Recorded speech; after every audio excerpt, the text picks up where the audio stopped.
আমার বন্ধু বলছিল বাইজিৎ আমাদের ক্লাস ফ্রেন্ড বুয়েটের স্টুডেন্ট এখন খুব বড় বড় যখন আমরা বাড়ি অনেক গল্প শুনছি ছোটবেলা থেকে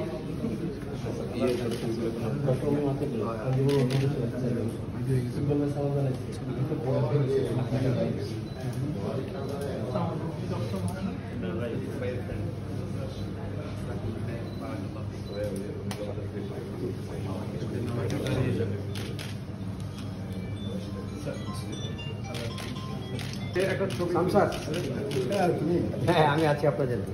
এটা আমার দিকে আমার প্রোগ্রাম